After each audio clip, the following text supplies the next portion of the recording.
약 7년 만에 주식 투자를 통해서 3천만 원을 8억 원으로 불리신 분이 바로 제 옆에 나와 계십니다. 종목 질문을 좀 드려봤을 때 최근 연초에 코스닥 거의 하드캐리 하듯이 끌고 온 종목들 중에 하나가 2차전지 아닐까 싶거든요. 2차전지 이 관련, 전기차 관련 종목들이 정말 뜨겁게 올라왔는데 알라딘 요술 램프처럼 사놓고선 잊고 지내면 정말 빛볼날 올 거다 이런 말씀도 해주셨었어요. 좋게 봐주셨는데 지금 어떻게 보고 계신가요? 제가 이제 침착맨이라는 유튜브에 나와서 작년 초에 2차전지 이야기를 많이 했어요. 네. 그래서 2차전지 적극적으로 좀 고민해 볼 필요가 있겠다. 그렇게 말하고 2달 후에 폭스바겐 내재화 사태가 발생이 됐어요. 그러니까 내재화라는 건 직접 생산을 하겠다. 그러면서 이제 2차전지 주들이 많이 하락했는데 그때 제가 이제 더 사라. 오히려 좋다. 네, 오히려 좋아. 더 사라. 네네. 이렇게 얘기하면서 고맙다. 이러면서 이제 이게 하나의 밈이 됐는데요. 네. 일단 그때가 기회였던 거죠. 밀린 그렇죠. 게. 그때보다 지금 주가들이 대부분 많이 올라와 있거든요. 그러니까 여기를 왜 이렇게 좋게 보셨던 거예요? 신차를 판매했을 때 전기차의 비중이 얼마 정도인가. 그래서 재작년 기준으로 한 4% 뭐 이랬었는데 네. 이제 10년 후면 2030년 정도 되면 예. 한 50%까지 시장은 늘어날 것이다. 절반. 라는 뭐 리서치 기대감들이 있었거든요. 네. 그러면 기본적으로 매출이 10배 늘어나는 거잖아요. 네. 그렇다라고 하면 한 10년 후를 내다봤을 때 결국 실적은 꾸준하게 성장할 게 아니냐. 시장 파이가 50% 정도까지 커지는, 그러니까 10배 커지는 산업이 반도체도 좀 어려울 것 같고요.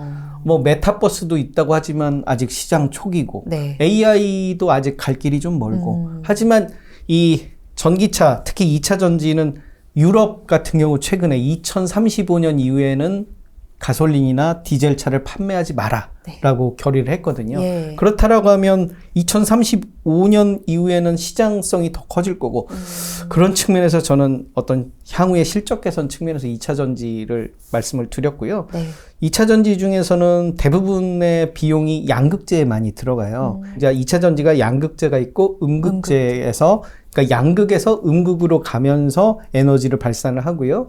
이 방전이 된 다음에 다시 충전해서 이 양극재로 가는 이런 순환 사이클을 가지는데 네. 결국 양극재라는 것이 얼마만큼 멀리 가느냐, 주행 거리와 이 재료의 비용이 낮추는 그런 기준들이 되거든요. 그래서 예. 양극재 포커스를 좀 관심을 가질 필요가 있겠다라고 제가 작년에 말씀을 드렸고요. 네. 그래서 이렇게 어려운 장세 속에서도 외국인들이 그 환율이 내리면서 가장 먼저 찾은 주식이 결국 2차 전지 양극재. 관련 주식들을 찾거든요. 네네. 왜냐하면 성장성과 실적에 더더욱 집중할 수밖에 없고, 그러면 그나마 가장 실적 개선이 뚜렷한 업종이 어디냐라고 봤을 때 2차 전지에 좀 집중을 했던 그런 경향이 있는 것 같고, 앞으로도 이런 모멘텀들은 계속 살아나지 않을까. 근데 이제 단기적으로는 많이 급등을 했잖아요. 네. 그래서 단기적으로는 만약에 이 환율이 좀 더 오르고 금리 인상이 우리가 기대했던 것보다 길어지고 더 높아지고 이러면 이 성장주들이 가장 먼저 빠지거든요. 그래서 이 외국인들이 이탈하면서 단기적으로는 좀 또 하락할 모멘텀이 생길 수도 있는데 네. 그럴 경우에 저점 매수 관점으로 우리가 또 접근해 볼 수 있지 않을까라는 생각이 들어요. 여전히 기회의 영역이기 때문에 조정 시에는 또 오히려 좋다, 사가자 이렇게 양극재 말씀해 주셨어요. 그리고 2차 전지 쪽을 미리 말씀해 주셨기 때문에 그 다음 타자에 대한 질문도 안 드릴 수가 없거든요. 네네. 2차 전지처럼 새로운 제2의 전기차 관련한 종목들이 누가 될 것인가에 대해서도 좀 종목을 보고 계신 게 있으세요? 일단 우리가 양극재를 좀 더 얘기하자면 양극재의 대표적인 기업들이 이제 에코프로비엠, 그리고 LNF, 포스코 케미칼, 그 다음에 코스모 신소재, 뭐 이런 기업들이 이제 대표적인 양극재 기업이고요. 이거를 이제 한 10년 정도 쓰면 이 2차 전지의 이제 성능이 떨어져요. 그래서 한 80% 미만으로 가게 되면 새로운 2차 전지로 교체를 해줘야 되거든요. 그게 배터리 교체. 예, 8년에서 10년. 그러면 이제 쓴 배터리를 어떻게 할 거냐. 두 가지 용도거든요. 네. 재활용을 하든지 아니면 여기에 있는 기초적인 금속을 빼서 다시 뭐 할 건지. 폐배터리 활용. 이 분야가 이제 제가 보기에는 2030년 이후에 우리가 시장의 50%를 차지하잖아요. 2차 전지가. 네. 그 다음 타자는 폐배터리가 유망하지 않겠느냐라는 생각이 들어요. 그래서 그러니까 2차 전지가 당장의 호흡으로는 더 좋을 것 같고요. 네. 그 다음에 이제 어느 정도 수익을 얻었다면 우리가 폐배터리 분야도 긴 호흡으로 바라볼 수 있는 성장 산업이 아닌가라고 생각이 들어요. S&E 리서치가 추계를 했는데요. 네. 금액 기준으로 해서 2030년에는 이 폐배터리 시장이 한 60조 원 정도 된다고 그래요. 근데 2040년에는 200조 원까지. 그러니까 2차 전지 산업에 한 10년 정도 텀을 두고 이렇게 가는 거다. 네. 우리가 2013년부터 테슬라의 그 전기차들이 이제 양산 본격적으로 시작을 네. 했으니까요. 지금이 한 10년 정도 됐어요. 테슬라가. 그러니까 이제 이 배터리를 어떻게 쓸 것인가. 이 부분에 대한 어떤 기대감들도 앞으로 계속 남아있는 거죠. 아마 재활용하는 그런 폐배터리 산업. 우리가 대표적인 기업들이 에코프로, 뭐 성일 하이텍, 뭐 이런 기업들이 있는데요. 이런 기업들도 앞으로 꾸준하게 실적이 늘어날 수밖에 없지 않겠느냐라는 측면에서 2차 전지와 함께 우리가 폐배터리 산업도 좀 긴 호흡으로 관심을 가져볼 필요가 있어요. 그래서 시장이 하락할 때마다 네. 이런 좀 실적이 우량한 기대치가 높은 그런 기업들은 저점 매수 관점으로 좀 접근을 해보면 좋을 것 같고요. 3월 달에 그 테슬라의 인베스터 데이가 앞두고 있어요. 그래서 테슬라의 앞으로 새로운 어떤 계획들, 플랜들을 발표하는데요. 그러면서 단기적으로는 좀 관심을 받을 수 있는 그런 호재도 있고요. 반면에 최근에 그 CATL이 가격을 인하를 기업이. 했어요. 네네. 그래서 중국은 좀 저가의 그 배터리 시장을 공략을 하고 있는데요. 예. 그러다 보니까 시장 점유율이 중국 그 좀 늘어나고 있거든요. 그리고 그 미국의 IRA법을 통해서 중국산 사용을 좀 막아보겠다 했는데 그 포드를 통해서 좀 우회 전략을 이번에 발표를 했잖아요. 네네. 포드의 어떤 자체 회사처럼 이렇게 꾸며가지고 들어오게 됐는데 이런 부분들이 우리 어떤 2차 전지 산업에게는 또 다른 좀 위기 악재로 있기도 한데 예. 다만 이제 실적 측면에서는 아직까지 증권사 리서치 자료에 따르면 계속 좀 증가하는 그리고 산업 자체도 어찌됐든 경쟁자가 늘어나고 뭐 중국의 위협도 있겠지만 산업 자체가 커진다는 부분을 우리가 좀 기억할 필요가 있겠다. 그런 측면에서 말씀을 드려요. 배터리 셀이라고 하잖아요. 완성된 그 배터리 제품. 네네. 사실 그 부분은 이 나중에 자체 생산할 수도 있거든요. 그러니까 현대차라든지 포드라든지 GM이라든지 그렇게 되면 이 셀 업체에게는 굉장히 좀 위협 요인이 되는데요. 반면에 이제 소재 업체에게는 매출처가 다변화되는 거죠. 그러니까 포드에도 수출을 할 수 있고 네네네. GM에도 수출을 할 수 있고. 그래서 저는 이제 셀 업체보다는 소재 소재로. 업체 쪽에 좀 더 포커스를 두는 게 좋지 않겠느냐라는 생각이 들어요. 그래서 전기차의 3분의 1 정도 가격을 차지한다 뭐 그런 얘기도 있는데 예를 들면 현대차라든지 그 다음에 테슬라라든지 자기가 만들고 싶을 거예요. 네네. 그래서 자기가 만드는데 에브리띵 자기가 만들기에는 너무 힘든 거죠. 네. 그러니까 사다가 조립 정도는 할 정도의 어떤 니즈는 계속 가지고 있는 거죠. 그렇다고 하면 장기적으로 봤을 때 네. 우리가 좀 이 소재 산업 쪽에 좀 관심을 가질 필요가 있고요. 그다음에 이제 양극재, 음극재를 얘기했지만 분리막도 있고요. 전해질이라는 게 있어요. 그래서 네네. 양극에서 음극 또는 음극에서 양극으로 이동할 때 그 전해질이라는 액체가 이렇게 이동을 시켜주는 거거든요. 근데 이게 액체다 보니까 부피가 좀 상당히 많이 차지해요. 그리고 화재가 날 가능성도 좀 있고요. 그래서 이게 전고체라고요. 액체를 이제 고체화시키는 그 작업을 하려고 하고 그 전고체 배터리가 뭐 꿈의 배터리 뭐 그런 이야기도 하거든요. 예. 그래서 한 10년 후 정도면 그게 개발되지 않겠느냐라는 기대감도 있는데요. 그렇게 된다면 뭐 전해액이라든지 이렇게 생산하는 업체들은 사양 산업이 될 수도 있는 거죠. 그렇기 때문에 이 소재 산업이라고 하더라도 네. 좀 양극재 중심으로 좀 바라보는 게 기업으로 나쁘지 않다. 지금 당장으로는 뭐 전해액이라든지 분리막이라든지 다 필요하지만 이 전고체 배터리가 기술이 이제 업그레이드 되는 순간 이게 전해액 자체는 좀 애매해지는 그런 상황이 되기 때문에 이왕이면 양극재 중심으로 좀 압축해서 보는 게 좋지 않겠느냐라는 개인적인 생각입니다.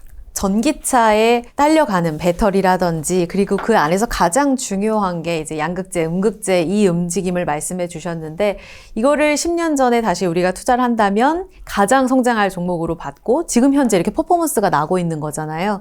그런데 그 다음 또 퍼포먼스를 낼 후발주자는 누구냐라고 제가 질문을 드렸을 때 여기에서 또 새롭게 뜨고 있는 키워드로 폐배터리를 말씀해 주셨습니다. 이 새로운 테마가 앞으로 10년을 또 좌우할 것이다 라는 말씀을 해 주셨습니다. 바로 단도직입적으로 여쭤봐야 될 것 같아요. 증시 상황이 어떻게 전개될지 연초 분위기에서 좀 감이 오는 게 있을까요? 사실 작년 말에 대다수의 애널리스트들이 상저하고를 예상을 맞아요. 했거든요. 네네. 상반기에는 굉장히 좀 안 좋을 거고 하반기에 이제 서서히 오를 거다. 근데 우리가 1월부터 상당히 지금 견고한 네. 장세를 유지하고 있는데요. 아무래도 이제 미국의 그 FED에서의 금리 인상이 이제 정점에 이른 게 아니냐라는 그런 기대감, 그리고 고용 지표가 좀 꺾이면서 물가 상승도 좀 완만하게 되지 않을 거냐, 그런 기대감들이 좀 시장을 지배하고, 그에 따라서 이제 환율이 계속 내려갔거든요. 네. 그래서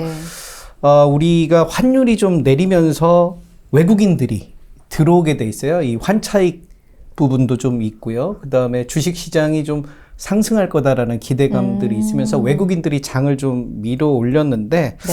앞으로 어떻게 될 거냐, 네. 이게 이제 관건인데 사실 쉽지 않은 그런 상황이에요. 첫 번째는 미국의 긴축 언제 끝날 거냐. 네.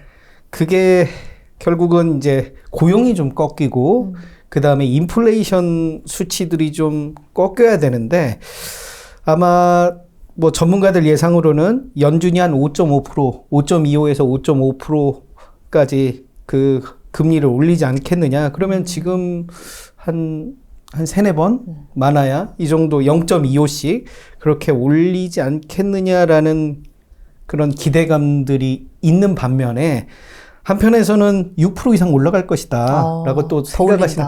왜냐면 그 2월 우리 그 PMI 구매 관리자 지수죠. 그거를 시장에서는 50 미만으로 기대를 했었거든요. 근데 이제 50 이상이면 좀 화랑 그런 느낌인데, 경기가 너무 좋다. 예, 그 구매 관리자 지수가 예상치를 뛰어넘고 50.5가 나왔거든요. 그래서 40대 후반 정도를 예상을 했는데, 이렇게 아직도 미국 시장은 이 견고하다. 고용도 좋고, 그 다음에 물가도 생각보다는 쌩쌩하고, 그러다 보니 긴축을 계속하면서 물가를 낮출 때까지 금리를 올리지 않겠느냐, 그런 우려감들이 좀 남아 있는 것 같고요. 두 번째로는 어제 우리 이제 촬영하는 어제 기준으로 우리는 금리를 동결을 했어요. 네. 그러다 보니까 우리는 이제 통이. 3.5% 정도 기준금리가 되고 있는데요. 네. 이 금리 차가 확대될수록 우리나라는 사실 신흥국이거든요. 굳이 리스크를 지면서 신흥국에 있기보다는 미국의 금리가 높으니까 차라리 미국의 안전자산으로 가자라는 그런 니즈들도 좀 있을 것 같아서, 그런 한미 금리 차 확대 이런 부분들로 좀 고민을 해볼 부분이고요. 그 다음에 우리나라 산업은 어떻게 보면 수출이 가장 메인 산업이잖아요. 그렇죠. 그러다 보니까 수출주들의 어떤 실적 부담들, 실적이 좀 꺾이고 있는 그런 부분들도 좀 고민되는 그런 사항들인 것 같아요. 그리고 중국이 성장률이 좀 얼어붙으면서, 사실 우리나라가 그 교역의 주된 상대가 중국이잖아요. 중국, 네. 그러다 보니까 이 중국의 어떤 경기가 좀 살아나야 되는 그런 부분들이 있는데, 다행인 건 이제 3월 달에 양회가 3월 4일부터 개최가 돼요. 이제 양회라는 것은 이제 중국의 어떤 정치적인 이슈와 경제적인 이슈 두 가지의 그 회의를 함께 시작을 하는 건데요. 이 전국 인민대표회의라는 것과 전국 인민정치협상회의라는 두 가지 회의를 하는데, 그래서 양회군요. 그렇죠. 네. 두 가지의 회의를 이제 하면서 경제 정책에 대한 발표를 하는데, 내수를 얼만큼 살릴 것이냐, 그리고 부동산의 회복을 어떻게 할 것이냐라는 기대감들이 이제 최근에 시장에 좀 있거든요. 그래서 철강주라든지 화학주들이 최근에 이 상승 모멘텀을 가지기도 했는데요. 어떻게 보면 정치적인 그리고 정책적인 이슈가 앞으로 시장에 좀 지배를 하지 않겠느냐. 그러니까 미국의 긴축이 언제부터 내려올 거냐, 꺾일 네. 거냐. 그리고 두 번째로는 중국의 양회에서 얼마나 적극적인 내수 부양을 할 거냐. 이런 부분들. 그리고 마지막으로 이제 우크라이나 전쟁이죠. 전쟁. 4월에서 5월 사이에 시진핑 주석이 그 러시아를 방문을 한다고 그래요. 예. 예정인데 거기에서 이제 평화 협상이라든지 종전에 대해서 얼마나 강한 시그널을 주느냐 이런 부분들이 결국 인플레이션을 내릴 거고 그러면서 우리가 생각하는 증시 좀 활성화가 되지 않겠느냐. 그래서 이런 불확실한 장에서 좀 정책적인 변수들을 좀 우리가 주의 깊게 봐야 되지 않겠느냐. 전문가들은 또 이런 얘기도 해요. 국채의 어떤 수익률 자체가 꺾이면 네. 그게 이제 강세장이 오는 게 아니냐. 그래서 네. 작년 10월이 정점으로 국채 수익률은 좀 꺾였다. 이 미국채 금리 말씀하시는 거예요? 그렇죠. 예. 그러면서 이제는 좀 바닥을 보이는 거 아니냐라는 기대감을 또 낳는 그런 분들도 있는데요. 네. 그래서 이런 어떤 정책적인 변수와 금리 이런 부분들이 우리 시장을 지배하지 않을까. 환율도 지금 1,300원까지 지금 또 올랐잖아요. 그러니까 환율이 오른다는 건 결국 외국인들이 빠져나간다는 네. 그런 의미로도 받아들일 수가 있거든요. 그래서 환율이 계속 어떻게 되는지 그리고 정책적인 변수들을 좀 바라보면서 우리가 고민을 해야 되는데 이제 제 개인적인 기대감은 이 하반기 들어서 점점 주식시장이 안정화되지 않겠느냐라는 기대를 좀 가지고는 있습니다. 그래도 2,500 거의 근처까지 올라왔기 때문에 이제는 바닥을 딛고 꽤 올라와서 상저하고가 아니라 하반기엔 다시 꺾이는 거 아니야 이런 걱정을 했는데 그래도 하반기에는 이런 변수들을 보면서 안정적인 흐름 예상된다 하셨어요. 그런데 사실 올해 키워드가요, 저자님, 경기 침체였잖아요. 그러면은 최근에 반등을 잠깐 주고 이게 가짜 반등이라고들 이야기를 하는데 진바닥을 짚은 게 아니라 다시 밀리면 어떡하지에 대한 궁금증들도 있거든요. 지금 투자해도 되는 거 맞아요? 사실 미국도 이제 금리 인상을 할 수 있는 버퍼라고 그러죠. 버퍼가 한 1, 2%밖에 안 남아 있어요. 이걸 다 썼을 때 네. 금리의 어떤 정책을 다 썼을 때의 방법은 이제 통화량을 줄여가는 방법밖에 없거든요. 그러니까 금리 정책은 다 썼고 이제 남은 정책은 이제 통화량을 줄여가는 건데 통화량을 줄여서 결국은 경기 불황을 한번 가자. 그래야 이 물가가 꺾이는 거잖아요. 네. 그 지금 고용은 굉장히 좋으니까. 좋은 상황에서 그러다 보니까 이런 점들을 좀 고려를 해봤을 때 우리가 투자해야 되느냐, 지금 말아야 시점이 되느냐. 맞느냐. 네, 결국은 가장 중요한 것은 예. 실적을 체크를 좀 해봐야 될 것 같아요. 기업들의 실적이요. 그렇죠. 실적이 꾸준하게 유지되는 기업들은 이런 어려운 장세에도 잘 버티고 있지 않느냐. 그래서 실적이 앞으로도 꾸준하게 이어지는 기업들, 그런 기업들 중심으로 좀 압축해서 볼 필요가 있겠다라고 말씀을 드리고요. 두 번째로는 네. 지금 연초잖아요. 네. 그러면 우리가 찬바람 불 때 배당주라고 하듯이 지금 미리 배당주를 좀 선점해 두시는 것도 좋지 않겠느냐. 결국 연말 가면은 이 배당주들이 안정적인 그 주가 흐름과 함께 기본적으로 고배당 이슈들이 있기 때문에 이 저점 매수 관점에서 기관이나 외국인들이 들어오게 되어 있거든요. 그렇기 때문에 배당주들도 좀 관심을 지금 가져볼 필요가 있고요. 마지막으로는 빚내서 투자하는 건 좀 주의할 필요가 있겠다. 왜냐? 이 정책 모멘텀 때문에 어느 날은 한 지수가 한 3% 올랐다가 어느 날은 3% 빠지고 밀리고. 이런 네. 그 변동성 장세가 앞으로도 계속 유지될 가능성이 높거든요. 네. 단기적으로는 사실 시장의 호재보다는 예. 악재가 더 많이 지금 기다리고 있는 그 상황들이 많이 있잖아요. 네, 네. 그러니까 이런 부분들을 봤을 때 오히려 좀 긴축이 오래될 가능성도 있기 때문에 우리가 빚내서 투자하다가 결국 반대 매매 당하는 경우들도 많기 때문에 지금은 좀 빚내서 투자하는 것은 좀 조심할 구간이 아닌가라고 생각이 들어요.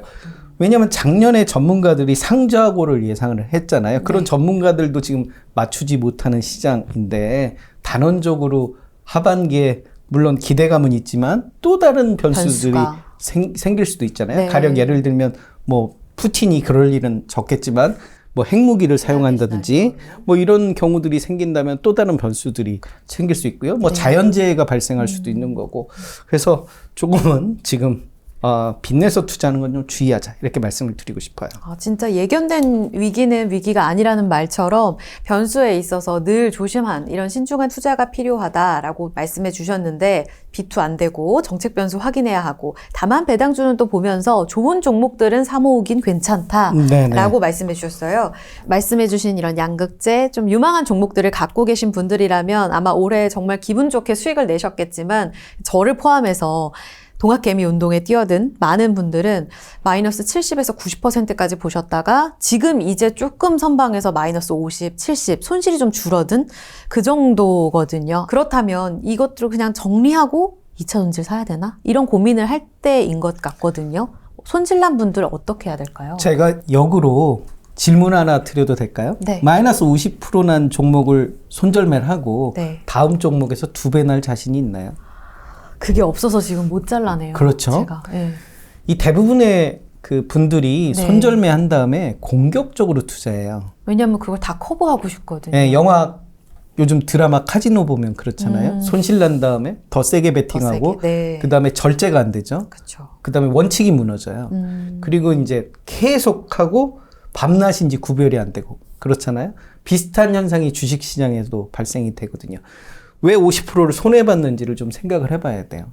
첫 번째는 복귀를 먼저. 좋은 종목이었나? 내가 오랫동안 투자할 종목이었나? 오랫동안 투자할 종목이 아니면 이제 복잡해져요. 그러면 오랫동안 투자할 종목인가의 여부는 뭘 가지고 판단할 거냐? 수익이 나야 돼요. 좋은 종목은 무조건 수익이 나나요? 수익이 나야 돼요. 손실이 나면 네. 사업을 해서 계속 까먹잖아요. 그러면 돈이 모자라요. 운영비가 모자라잖아요. 그러면 어떻게 해요? 돈을 빌려오든지 아니면 유상증자라는 거래요. 유상증자라는 건 투자자에게 돈을 받고 주식을 파는 행위예요. 자본금을 늘리는 행위죠. 네. 그런데 뭐가 문제냐? 주식 수가 늘어나는 만큼 주가를 인위적으로 낮춰줘야 돼요. 그러면 내가 10,000원에 샀는데 네. 유상증자를 계속하면서 주식 관련 사채를 계속 발행하면서 주식 수가 늘어나면서 그만큼 주가가 계속 낮아지는 거죠. 나는 아무것도 안 했는데 주가는 장기 투자를 했는데 주가는 계속 낮아지는 거죠. 그래서 우리가 좋은 기업, 그러니까 실적이 그래도 흑자나는 그런 기업들 위주로 투자를 했느냐. 그렇다라고 하면 저점 매수의 기회로 잡을 수도 있겠다. 오히려 우리가 마이너스 70%면 네. 굉장히 또 좋은 투자 기회가 될 수도 있거든요. 오히려 반대로. 네. 엔비디아 같은 경우도 지금 연초해서 한 2배 정도 올랐잖아요. 네. 물론 지금 PER이 한 뭐 60배 해서 높아졌다고는 합니다만. 근데 우리가 어느 정도 낮아지면 기업이 좋다라고 하면 우리가 저점 매수 관점으로 좀 접근해 볼 필요도 있거든요. 내 종목만 내리지 않고 전체 시장이 내리는 게 상당히 좋은 기회라고 생각을 하거든요. 외생 변수라고 하죠. 네. 그러니까 미국의 어떤 금리 인상 이런 부분들이 나만 잘못한 게 아니에요. 시장 전체의 어떤 정책적인 변수 그리고 중국의 코로나 어떤 대응 이런 부분들이 결국 이 중국의 어떤 경기 침체를 가져왔고 그 다음에 미국의 금리 인상으로 인해서 이 신흥국들이 좀 아파가는 그런 상황들이 됐기 때문에 외생 변수로 인해 내려가는 건 좋은 기회라고 생각이 들고요. 그래서 저는 이제 마이너스 통장을 열어놓기도 하거든요. 그래서 필요할 때마다 조금 쓰기도 하고요. 그 다음에 사실은 좀 욕심을 내려놓을 필요도 있어요. 그러니까 이 몰빵을 하다 보니까 네. 정작 기회가 있을 때 실탄이 없죠. 예, 실탄이 없는 그런 경우들이 많이 있어서 네. 현금을 조금 마련해 항상 애초에 투자를 할 때요. 네, 현금을 좀 가지고 있을 필요도 있는 것 같아요. 그래서 제가 이제 우스갯소리로 433 전법이라고 얘기하는데요. 현재 화끈한 종목들은 뭐 한 40% 정도 투자하고 배당주나 성장주 부분들은 한 뭐 30% 정도 투자하고 현금을 한 30% 정도 가지고 있어라. 뭐 그런 이야기도 드리는데요. 현금을 어떻게 하면 이 준비할 것인가 이 부분에 대한 계획들도 좀 어려운 이야기지만 좀 생각해 볼 필요도 있겠다. 뭐 제가 아는 그 유명한 그 펀드 매니저 분 같은 경우에는 네. 평소에 이제 부동산을 보유하고 계시더라고요. 그래서 주식으로 벌면 부동산에 묻어두시고요. 소위 말해서 중요지에 부동산을 사두고 이 주식 시장이 폭락했을 때 담보대출을 받아가지고 공격적으로 투자하시던 네, 그런 분들도 계시더라고요. 주식과 부동산, 그러니까 투자 선순환을 활용하시는 거네요. 그렇죠. 이제 수익이 나면 일단 부동산 쪽에 그러니까 화랑장에 매도를 하고 부동산에 묻어두고, 왜냐면 사람이라는 게 그렇잖아요. 계속 투자를 하고 싶고 계속 수익 내고 싶고. 근데 그분은 이제 본인만의 이제 절제 방법을 가진 거죠. 그래서 원칙을. 강세장이다. 강세장을 어떻게 판단하냐? 주가 지수로 판단을 했겠죠. 주가 지수가 이제 뭐 과거와 대비해서 상당히 많이 올라왔다. 그러면 이제 팔고 그걸 이제 부동산에 좀 넣어 두시다가 뭐 부동산 가격이 떨어질 수도 있지만 담보 대출은 받을 수 있잖아요. 네. 그러니까 담보 대출을 받아서 그걸 이제 뭐 지수가 폭락했을 때 그런 본인이 생각했을 때 급락장이라고 생각했을 때 그걸 이제 공격적으로 활용하시는 그런 방법들도 있다라고 참고하시면 좋을 것 같아요. 우리 저자님은 주식 투자 처음에 하신 게 언제예요? 저는 2000년도에 여의도에 이제 처음 발을 디뎠고요. 그때가 이제 28살이었는데요. 예, 그때 이제 처음 주식을 했죠. 그래서 한 8년 정도 꾸준하게 잃었죠. 8년 동안이요? 제가 듣기로는 7년 동안 너무 큰 성과를 얻었다 이렇게 알고 있거든요. 3천만 원에서 8억 원의 성과를 냈다고 들었는데 그 8년, 그 전에 8년은 더 힘들었던 그렇죠. 거예요? 이제 회사에 처음 입사를 해서 누구나 그렇지만 임원을 달고 싶은 기대감이 있잖아요. 그래서 새벽에 출근해서 열심히 이제 또. 회사 에이스로 인정도 받고 그랬는데 재테크를 생각할 시간이 없는 거죠. 모든 게 귀찮고. 그래서 이 원칙, 나만의 원칙이 없이 그냥 투자를 한 거죠. 보니. 뭐 경제신문 보다 보니 뭐가 좋다더라 하면 이제 뒤늦게 들어가고 그다음에 이제 잦은 매매를 일삼는 거죠. 왜냐면 나만의 원칙이 없으니까 불안하고 그쵸. 조금의 수익이 나면 팔고 다시 사고 심지어 이제 개인연금도 해지해가지고 한번 해봤는데 그것도 잃고. IRP. 네, 그런데 이제 35살 때인가요? 저희 어머니가 이제 저한테 물어보시더라고요. 넌 뭘 잘하냐고. 그 당시에 되게 한심하더라고요. 스스로. 네, 그래서 저만의 이제 방법이 무엇이 있을까라고 그때부터 이제 연구를 했고. 어머님 질문 하나로 시작된. 그렇죠. 그래서 이제 36살 때 이제 마지막 돈이다 해서 3천만 원을 투자해서 이게 복리 효과죠. 스노우볼 효과. 네. 그래서 첫 번째는 이제 기업을 적자 기업만 사지 말자. 그리고 뭐 하는 기업인지는 좀 알고 하자. 그리고 뉴스라는 걸 한번 리뷰를 해보자. 그 마지막으로는 그래, 내 주변에 가장 똑똑한 주식 투자 전문가는 누군가? 바로 책에 있더라고요. 그러니까 작가들이 네. 자기의 모든 노하우를 책에 담고 있잖아요. 그쵸, 네. 그래서 제가 그해 주식 관련 책을 한 100권 정도 읽은 것 같아요. 그러니까 한 10권 정도 읽으면 비슷비슷하거든요. 그래서 그 안에 담고 있는 메시지가. 네, 그래서 그 다음부터는 이제 스킵하는 내용들도 많아지고요.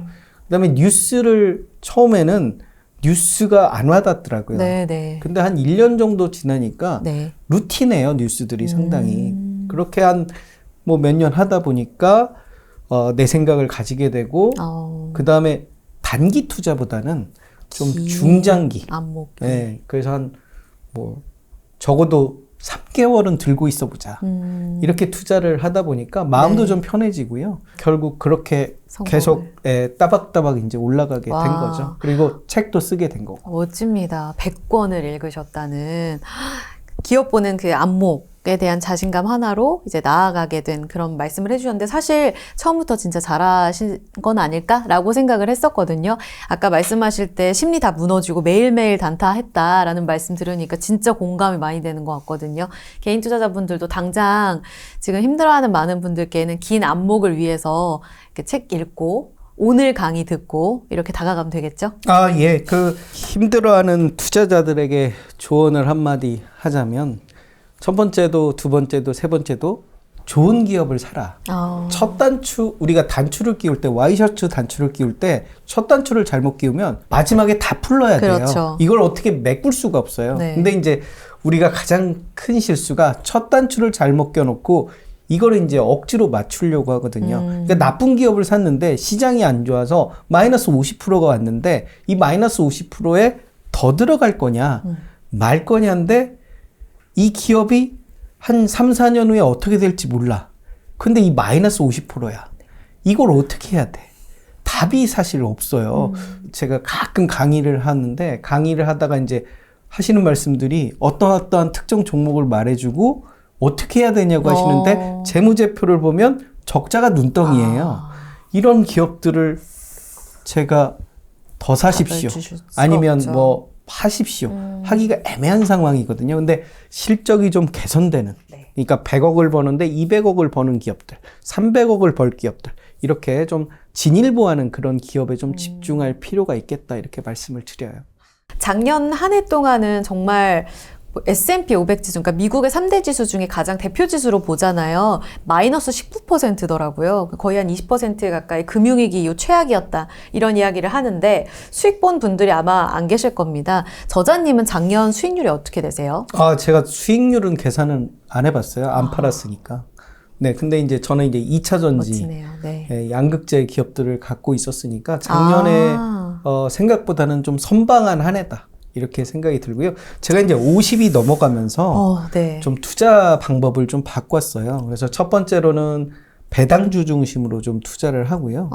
그 다음에 두 번째로는 2차 전지, 양극재 관련 기업들에 좀 포커스를 두고 투자를 하고 있거든요. 그래서 배당주 같은 경우는 꾸준하게 배당을 받으니까 물론 주가는 좀 내렸을 수 있지만 저는 이제 배당주들을 계속 저점에 바라보고 있거든요. 그래서 제가 산 가격보다 많이 떨어졌으면 좋겠다라는 생각을 가져요. 왜냐면 배당 수익률은 더 올라가거든요. 그쵸. 그래서 은퇴 이후에 이제 고배당으로 저의 이제 노후를 어떻게 보면 설계를 해야 되기 때문에 그런 측면에서 저는 이제 고배당과 그 다음에 2차 전지 중심의 어떤 성장 기업들, 그러니까 성장주라기보다는 저는 실적주라고 하고 싶어요. 그 실적을 지금 당장 실적이 아니라 5년 후, 10년 후를 바라보고 묻어두고 제가 은퇴할 때 되면 그게 좀 규모가 불어나지 않겠느냐라는 생각을 하고 기다리고 있는 거죠. 지금 아까 말씀하시기에 너무 묻어두고 굴려왔기 때문에 정확한 수익률 모르겠다 이렇게 말씀을 하셨는데 제가 책에서도 보면은 연 40% 수익을 내셨다라는 것도 봤고 직장 다니시면서 한 평균 어느 정도의 수익률을 목표로 잡고 하셨나요? 그때는 평균 한 40% 정도 목표를 잡았는데 평균 40%요? 네, 평균 40%. 그러니까 분기 한 10% 정도. 분기 10%는 해볼 만한 거 아니야? 라는 생각이 들었었거든요.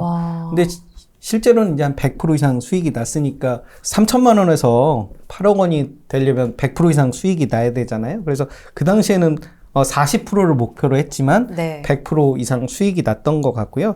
저는 사실 연 10에서 15%만 나더라도 굉장히 성공적인 투자라고 저 나름의 기준을 잡고 있었는데 연 40%에서 더 많게는 지금 100% 얘기까지 하셨잖아요. 이게 정말 평범한 직장인들도 가능한 시나리오인지 저는 좀 알고 싶거든요. 이게 가능한 거예요? 어떤 원칙으로 가능할까요? 일단 가능하려면 노력을 많이 해야 되겠죠. 첫 단추 잘 깨는 노력. 엄청 노력을 많이 해야 되겠죠. 여기 3가지 정도 제가 이제 조언을 해드리고 싶은데요. 투자 원칙으로. 네, 첫 번째로는 몰빵 투자는 좀 삼가하자. 이게 왜냐하면 기대감이 굉장히 높거든요. 1,000만 원을 넣어서 한 1년 후면 5천만 원이 되고 그 5천만 원이 또 1년 후면 한 3억 원이 되고 그게 또 1년 후면 10억이 될 거야. 이런 기대감 속에 투자를 하거든요. 근데 기대감에 투자를 하게 되면 절제가 안 돼요. 그러다 보니까 이 돈을 넣고 계속 넣고 더 넣고 그러다 보니까 시장이 한번 꺾이면 이제 기회가 없는 거죠. 그래서 제가 오늘 2차 전지 얘기도 했지만 이 방송도 듣고 전 재산을 거시는 분이 또 있을 수도 있잖아요. 그렇게 투자하면 안 되고 뭐 예를 들면 이 강세장이다. 주가가 많이 올랐다. 그러면 한 30%? 내가 1,000만 원 정도의 여력이 있는데 그러면 뭐 한 300에서 500 정도 투자하고 그 다음 스텝을 좀 봐야 될 필요가 있는 것 같고요. 종목도 또 한 종목에 너무 몰빵하는 것도 리스크가 좀 있는 것 같아요. 그래서 웬만하면 몰빵은 좀 하지 말자. 조심하는 게 좋을 것 같고요. 두 번째로는 이제 안전하게 투자해야 되잖아요. 그러면 안전하게 투자할 수 있는 부분이 뭐냐? 우리가 배당주, 그 다음에 ETF. 여기 하나 더하자면 스펙이 있어요. 이제 스펙 같은 경우는 페이퍼 컴퍼니예요. 그러니까 실체가 없어요. 그런데 상장을 해요. 그래서 보통은 이제 2,000원 정도의 공모를 해서 그게 이제 2,000원에 상장을 하는 거죠. 최근에는 뭐 10,000원짜리도 생기긴 했는데 그래서 이제 3년 안에 M&A를 해야 돼요. 그래서 이거는 이제 전문 용어로 우회 상장이라고 하거든요. 그러니까 이 상장 심사를 받으면 떨어질 것 같아. 실적이 좀 안 나온다든지 네네. 아니면 업력이 작다든지. 그래서 리스크가 좀 있는 기업들. 그렇지만 길게 보면 나는 성장할 거야. 성장성 있는데. 이런 기업들과 M&A를 해버려요. 그러면 주가가 오를 거잖아요. 네. 만약에 M&A를 못하게 된다. 네. 그럼 3년 후에 2,000원하고 약간의 소정의 이자를 주고 끝나요. 그러니까 주가가 2,000원 밑으로 빠지기에는 거의 쉽지 가능성이 않아요. 없는. 네. 그래서 가급적 공모주로 받는 게 제일 좋아요. 근데 이제 예전에는 이 스펙이 네. 공모주 시장에서 찬밥이었어요. 왜냐면 따상이라고 그러잖아요. 네. 그런 거하고는 거리가 머니까. 그리고 또 3년을 기다려야 하잖아요. 그쵸. 최대. 네. 그리고 실패할 가능성도 있고. 그렇죠. 3년을 기다린 거에 비해서는 수익이 작을 수도 있다.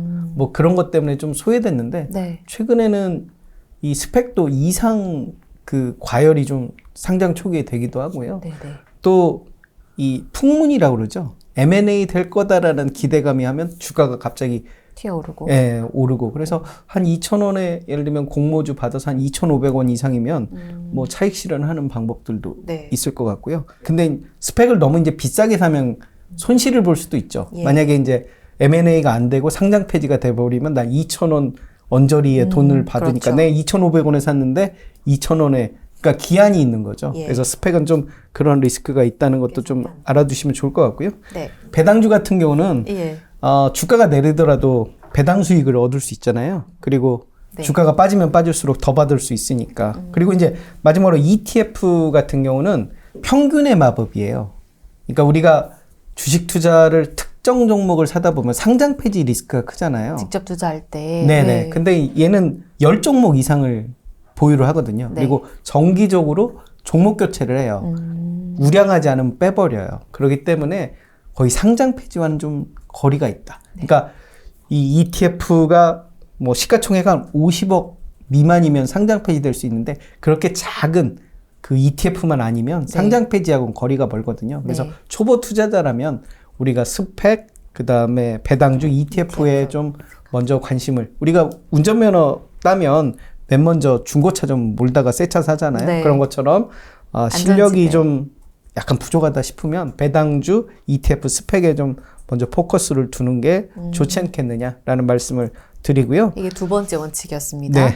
마지막은 두 번째는 네, 성장 가능성. 이건 결국 실적 개선이 되는 실적이 좀 더 늘어나는 그런 종목들을 사놓고 기다리는 게. 그래서 여기서 우리가 실적이 늘어날 건 아는데 적자인 기업들이 있어요. 대표적인 게 이제 바이오 기업들인데요. 그런 기업들은 저는 일단 빼요. 네, 웬만하면 이제 흑자인 상태에서 시작을 하는 거지. 네. 적자인데 희망이 이렇게 꿈만 꿈꾸는 같고. 그런 기업들은 기대감이 너무 오래 갈 수도 있거든요. 네. 그래서 오랜 기다림 속에 지속적인 유상증자로 주가락이 클 수도 있기 때문에 네. 성장 가능성이 높더라도 이왕이면 흑자 기업 중심으로 좀 포커스를 둬서 투자를 하자. 이게 이제 세 번째 원칙이겠네요. 원칙 세 가지. 몰빵하지 마라.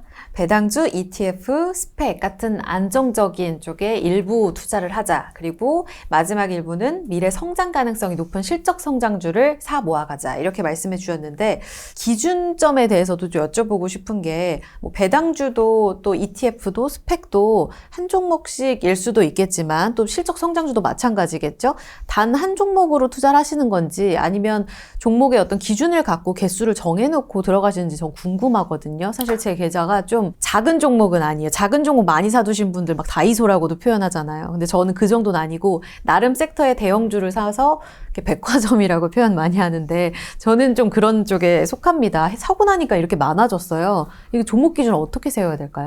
일단 그거는 본인의 시간이 얼마나 많은지를 따라야 될 것 같아요. 저 같은 이제 직장인이나 네. 아니면 뭐 이 생계를 바쁘게 보내시는 분들은 종목 수가 좀 적어야 돼요. 신경 쓸 여력들이 적잖아요. 근데 이제 하루 종일 논다, 뭐 아니면 전업 투자자다 이러면 아무래도 이제 종목 수를 좀 여유롭게 하실 수 있죠. 늘려 보는 거죠. 네. 그래서 웬만하면 한 3종목 정도를 압축해서 보는 게 좋겠다. 종목이 많아지면 네. 머릿속이 더 복잡해져요. 너무 공감돼요. 그리고 그 복잡함 속에 모든 게 다 수익 나지 않아요. 그래서 좀 종목 수를 줄이고 여유 현금으로 아니면 준비된 현금으로 그 압축된 종목들이 손실 났을 때 사는. 어떻게 대응할 것인가 그거에 좀 집중해 볼 필요가 있을 것 같아요. 종목이 막 스프레드처럼 뿌려져 있으면 네. 이게 뭔지 그리고 막 어떤 건 빨갛고 어떤 건 파랗고 막 이렇잖아요. 네. 이렇게 합산해 보면 별로 수익이 아닌 경우들이 상당히 많아요. 맞습니다. 한 가지 더 조언을 하자면 네. 왜 샀는지를 좀 생각해 볼 필요가 있어요. 스스로. 예, 왜 샀는지. 어떤 것들은 왜 샀는지를 몰라요. 까먹어요. 심지어는 종목도 내가 가지고 있는데 낯선 종목들도 있어요. 내가 이걸 언제 샀지? 아. 예, 그런 경우들도 있어서 첫 번째로는 왜 샀는지.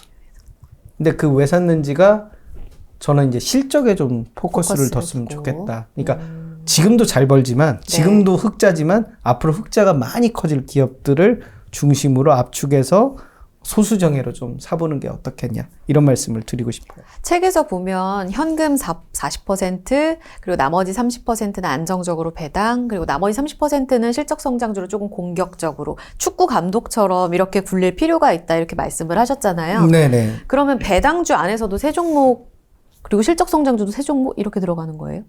합쳐서 보통 저는 전체 계좌에서 네네. 나는 세 종목으로 그렇죠. 뭐 성장주 한두 종목, 배당주 한두 종목 이렇게 네. 압축을 해서 좀 가는 게 좋지 않겠느냐. 네. 뭐 예를 들면 배당주 3개, 성장주 3개면 벌써 6개잖아요. 맞아요. 6개만 해도 제가- 많이 복잡해요. 맞아요.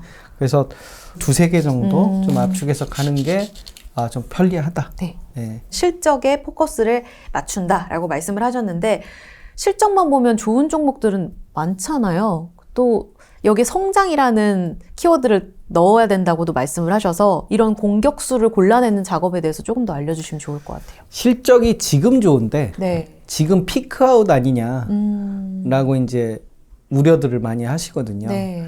더 잘할 거냐. 일례로 이제 2020년 그 코로나 사태 때 화학주들이 굉장히 선방을 했거든요. 그런데 이제 어떤 경기가 살아나면서 화학주들이 갔다가 이제 지금 굉장히 많이 꺾여 있거든요. 네. 그래서 그런 것처럼 앞으로 실적이 어떻게 계속 좋아질 거냐. 아무래도 이제 증권사 리서치 자료들을 좀 볼 필요가 있어요. 거기에 이제 미래의 어떤 실적 예측치들을 많이 보여주고 있거든요. 그래서 네. 증권사 리포트들을 좀 많이 보시고요. 두 번째로는 뉴스에서도 네. 이 상당 부분 좀 이 조사들을 하는 경우들이 많이 있거든요. 그래서 뉴스를 꼼꼼하게 보면 미래의 어떤 실적 예측치나 어떤 산업 전망 이런 부분들이 있기 때문에 네. 그런 부분들을 노력하는 만큼 자기가 얻어가는 거거든요. 그래서 퇴근 이후에, 그러니까 직장인 같은 경우는 퇴근 이후에 좀 그런 부분들을 꼼꼼하게 좀 읽어볼 필요가 있는 거죠. 그래서 이 방송 보시는 분들은 증권사 리포트 한번 열어봐서 향후에 어떤 실적 예측치들이 좋게 나오는지 이런 부분들을 좀 체크해 볼 필요가 있겠다 말씀을 드려요. 마냥 내가 좋을 것 같은 그런 느낌적인 느낌으로 들어가면 안 되고 2023년 올해부터 2024년, 2025년 나아가서 지금 한 향후 3년 정도의 예상 실적을 가늠하고 보면서 좀 투자를 해야 된다. 이 말씀을 주신 것 같아요. 그렇죠. 지금 우리가 반도체 같은 경우가 대표적인데요. 사이클 산업은 네. 보통 불황에 사서 호황에 팔라고 그러잖아요. 사이클은 딱 그 기점이 있는 것 같아요. 그렇죠. 뭐 한 2-3년 한 1-2년 네. 불황을 겪다가 2-3년 호황을 겪는 게 대표적으로 반도체 메모리 산업인데요.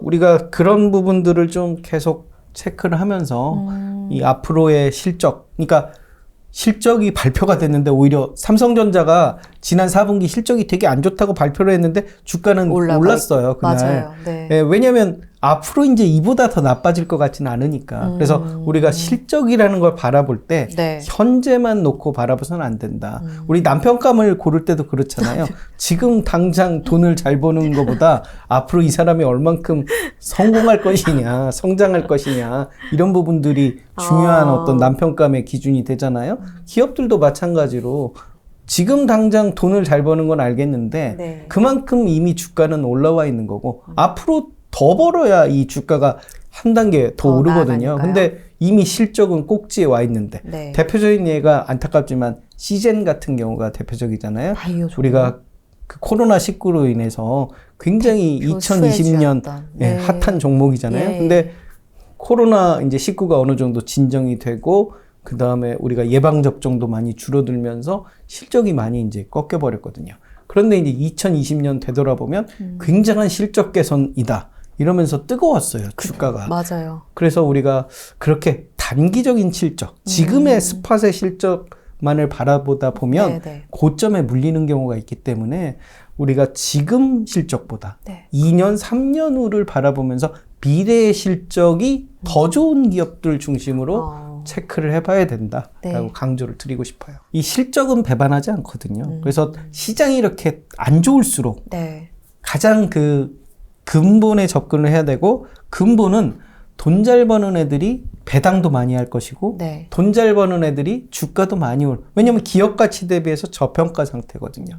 지금 당장 PER이 100배지만 3년 후 실적 기준으로 PER이 10배라고 하면 네. 앞으로 더 오를 일만 남아 있거든요. 3년 후 걸 땡겨와서 봐야 돼요. 그렇죠. 그래서 저는 투자할 때 한 2, 3년 후 정도의 실적을 기준으로 해서 저평가 여부를 판단을 하기 때문에 이 약세장이거든. 네. 아니면 뭐 시장이 갑자기 급락을 하건 예. 그 위기만 벗어나면, 그러니까 전체 시장이 다 망가졌어도 어느 정도 그 충격에서 벗어나는 순간 제일 먼저 실적 개선주를 기관과 외국인들이 찾기 때문에, 그 내부 통제가 철저한 그들이 먼저 찾기 때문에 결국 큰 손들이잖아요. 네. 결국 주가를 끌어올리거든요. 그래서 우리가 약세장일수록 예. 더더욱 실적에 집중해야 되겠다. 강세장일 때는 다 올라요.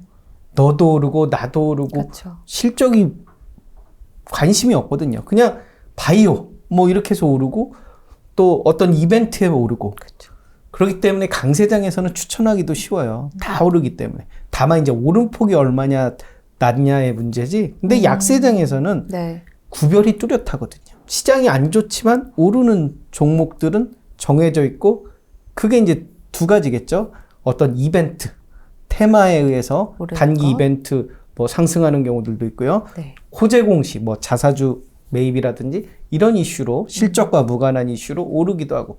그런데 가장 정직한 방법은 실적 개선주다. 이렇게 생각하시면 좋을 것 같아요. 주식 격언에 주가는 펀더멘털에 수렴한다 이런 말 있잖아요. 진짜 그게 딱 맞는 것 같아요. 그럼 세 번째는 이해가 되는데, 두 번째 배당주나 ETF나 스펙도 다 약세장에서 가능하다는 그렇죠. 말씀이시죠? 주가가 덜 빠지죠. 이건 하방을 막아준다라는 그렇죠. 말씀이신 거죠? 안전하게 투자하는 측면에서 우리가 시장이 안 좋을 때 네. 뭐 회사채 시장도 얼어붙고 그다음에 실적도 줄어들고 네. 상장 폐지 종목이 더 많아져요.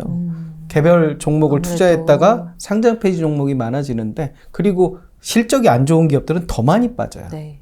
사는 사람이 없잖아요. 그렇죠. 그러니까 주식이라는 건 누군가 받쳐줘야 주가가 어느 정도 이 하방을 하는데 네. 사주는 사람이 없으니까 쭉쭉쭉 빠져버리는 거죠. 그런데 배당주나 ETF 스펙 같은 경우에는 기본적으로 믿는 구석이 있거든요.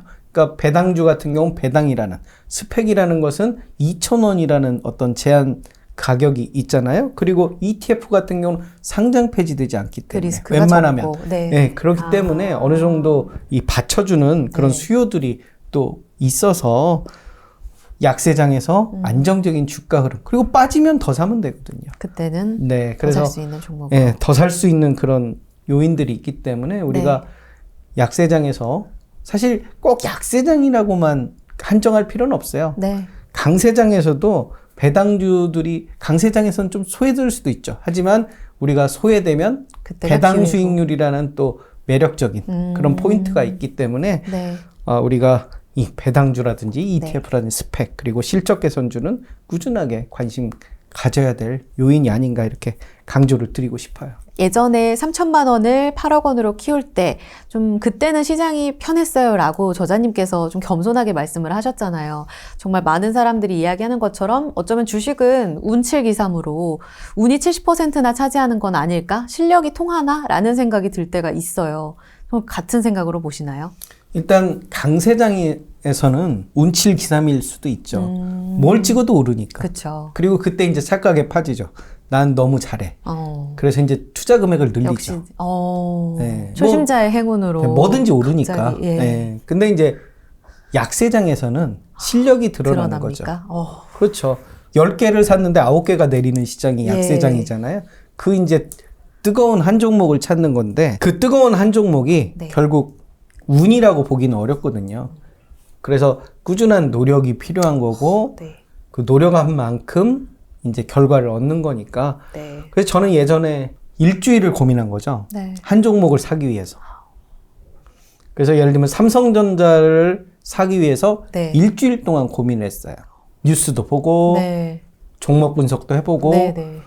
가장 큰 그 핵심은 실패할 수 있다. 내 선택이 실수로 이어질 수 있다. 그래서 리스크를 보는 거죠. 예. 그러니까 투자했을 때 잃을 것인가, 오. 딸 것인가가 아니라 네. 잃을 것인가. 그러다 보면 되게 촘촘해요. 그래서 일주일 정도 고민, 그 일주일 사이에 급등하는 종목은 내 종목이 아닌 거죠. 그래서 일주일 정도 보고 너무 중요한 리스크가 정말 최소화. 네, 그러니까 수 있는. 추가 매수는 오케이예요. 그런데 장기 투자할 수 있는가? 그러니까 손해 봤을 때 마음 편한가? 그걸 되게 중요시 했거든요. 그러다 보니까 종목 고르는 게 너무 어려워요. 그래도 뭐 분기 한두 종목 고르고 그 종목이 10% 20% 나고 그러면 연 100%가 되는 거죠. 그러니까 한 종목을 사서 예. 100% 가고 이게 쉽지는 않아요. 그렇게 가려면 4년, 5년 이렇게 기다려야 더 돼요. 길게. 예. 그래야 이렇게 꾸준하게 상승을 하는데 우리나라 대부분의 기업들은 그렇게 지속적으로 우상향하기가 생각보다는 쉽지는 않아요. 그래서 얼마나 크게 벌 거냐보다는 네. 손해보지 않을까? 손해봤을 때 내가 어떻게 빠져나오지? 그거에 좀 더 집중을 하면 뭐 순간적으로 손해는 볼 수 있지만 네. 길게 보면 수익 나지 않겠느냐. 저라고 뭐 매번 땄겠어요? 저도 마이너스 70%까지 간 종목도 있어요. 그런데 결국 수익을 내더라고요. 그러니까 코로나19와 같은 이런 사태에 갑자기 뭐 내려버리니까 그쵸. 마이너스 70%까지 가더라고요. 근데 이제 제가 이제 회사가 약간 투자에 대한 제한 이런 부분들이 있어서 그때 공격적으로 투자를 좀 못했는데 그때가 오히려 퇴사를 하고 싶더라고요. 더 사고 싶으셔서요? 네. 왜냐면 마이너스 70%인데 이거는 내가 오를 수밖에 예측하지 않은 없는데. 그런 상황들이거든요. 네. 그래서 오히려 그때 좀 공격적으로 사고 싶다라는 생각이 들어서 저는 코로나19와 같은 사태가 날 수 있잖아요. 앞으로. 네. 예, 그때에 예상치 대비해서 못한. 내가 사둘 종목 한 3개 정도는 네. 미리 정해두는 게 좋지 않겠느냐. 네. 왜냐면 위기에 당황하거든요.